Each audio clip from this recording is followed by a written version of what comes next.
tous à plumes. C'est un grand jour pour Léo et Chloé. Avec leur classe, ils visitent la ferme pédagogique. La maîtresse leur a dit « Aujourd'hui, nous allons découvrir les animaux qui ont des plumes. » Les deux amis sont très excités. Le premier animal qu'ils rencontrent est un coq. Il se tient fièrement sur une barrière, avec sa crête rouge vif. Il semble être le roi de la basse-cour. Chloé s'approche doucement. Elle remarque les longues plumes brillantes de la queue du coq. Elles sont de toutes les couleurs et brillent au soleil. Plus loin, sur le toit de la grange, Léo et Chloé aperçoivent des pigeons. Ils sont gris et semblent tout doux. Ils les regardent d'en haut, l'air très calme. Soudain, un groupe d'oiseaux tachetés traverse la cour en courant. Ce sont les pintades. Elles sont très agitées et font beaucoup de bruit en se déplaçant toutes ensemble.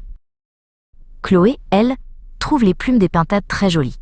On dirait que quelqu'un a peint des milliers de petits points blancs sur un fond tout gris.